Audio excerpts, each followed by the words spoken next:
এটা কি control room, যেভাবে কন্ট্রোল করে। আসসালামু আলাইকুম। তো আশা করি সকলেই বুঝে গেছেন আজকের ভিডিওতে কি থাকছে। আর যে যে বুঝে গেছেন অবশ্যই এখনই কমেন্টে জানিয়ে দেন যে কি বুঝতে পারছেন, আমরা কোথায় গিয়েছিলাম। তো যারা বুঝেন নাই তাদের উদ্দেশ্যে বলি, আমরা আজকে গিয়েছিলাম অটো রাইস মিল, মানে আমরা প্রতিদিন যে ভাত খাই সেটা কিভাবে তৈরি হয় সেটাই আজকে আপনাদেরকে দেখাবো মেশিনপত্র। এটা কি কন্ট্রোল রুম, যেভাবে কন্ট্রোল করে। তো আমিও প্রথমবারই গেছি, এই জন্য আমিও চিনি না, পরে তাকে জিজ্ঞাসা করলাম। ওটা সেল দিলে কি হয়? এই জায়গায় আসে, এদিকে আসে, তারপরে এদিক দিয়ে ওই জায়গায় যায় একবারে। তো বলতেছিল যে এই পাশে আসে, এই পাশে আসার পরে আবার হলো এই জায়গায় আরো 3টা মেশিন আছে, 3টা মেশিনের ভিতর দিয়ে যে চালটা আরো হিট হয়, ওইটা হচ্ছে গরম করার জন্য। গরম করার পরবর্তীতে ওইটা হচ্ছে হলো আরো একটা সামনে যায়, তখন হলো মেশিনে ভাঙ্গায় কুড়া থেকে আলাদা করে এই জায়গায়। আর উপরের দিকে আরো একটা রুম আছে, ওই জায়গায় কি করে জানি না, ওই জায়গায় যাইতে পারি নাই। তো আমি দোতলায় ছিলাম, দোতলায় মোটামুটি অনেক জিনিসপত্র দেখলাম ভাঙানোর, সমস্ত বেশিরভাগ জিনিসই হচ্ছে দোতলায়। আর নিচতলায় হচ্ছে হলো চাল বেরোয় ওরকম কিছু। তো দোতলায় কন্ট্রোলার সবই। তো ওই লোকটা উপরে যাইতেছিল, তো আমি আর ওইদিকে যাইনি, পরে আমরা নিচের দিকে আসলাম।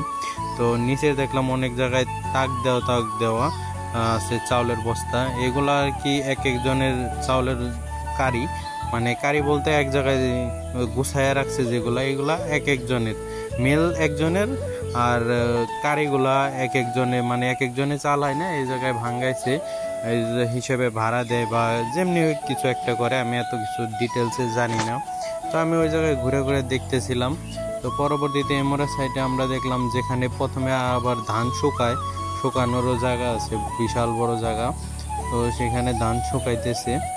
তো পরবর্তীতে আমরা আবার ভিতরের দিকে এসে বললাম, ভিতরের দিকে আরো মেশিনপত্র আছে সেগুলো দেখার জন্য। তো আমরা সামনে যাইতেছিলাম যে কোথায় আরো মেশিনপত্র আছে। তো আমরা যখন ঢুকছিলাম তখন সামনেই দেখছিলাম কিছু মেশিনপত্র, সেগুলো আমরা দেখবো, এজন্য একটু ভিতরে গিয়েছিলাম। ওইটা আমরা আবার সামনের দিকে চলে আসলাম।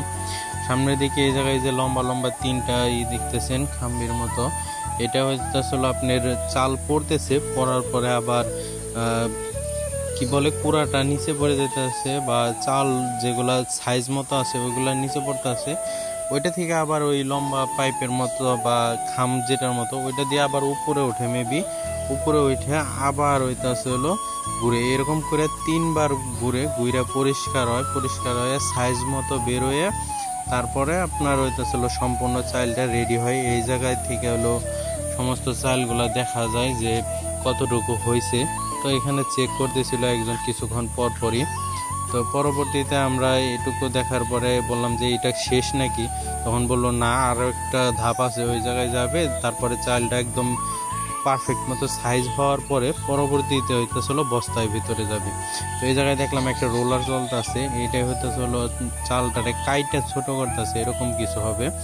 তো এখানে দেখলাম 2টা বস্তা, আমি আবার চিন্তা করলাম যে কি বের হইতেছে। এই জায়গায় পরে হাত দিয়ে দেখলাম এই জায়গা হচ্ছে খুদ, গ্রামের ভাষায় খুদ বলে, মানে চাল যেটা ভাঙে যায় সেটারে খুদ বলে আর কি। এই 2 জায়গা দিয়ে খুদ বের হইতেছিল, এই জন্য যেগুলার খুদ আছে ওইগুলা আর কি বস্তার মধ্যে বন্দি হইতেছিল। আর এটা হচ্ছে সমস্ত চালগুলার করে রাখে, একসাথে জমা করে রাখে, তারপরে এই নলের মতো পাইপ দিয়ে বস্তার ভিতরে ভরে, নিচেই মেশিন আছে মাপার জন্য, তো ওই জায়গা থেকে মাইপা দিয়ে দেয়। এই পর্যন্তই ছিল আজকের ভিডিও। তো আমরা ওই জায়গা থেকে ঘুরে আসার পরে বাড়ির দিকে রওনা হলাম।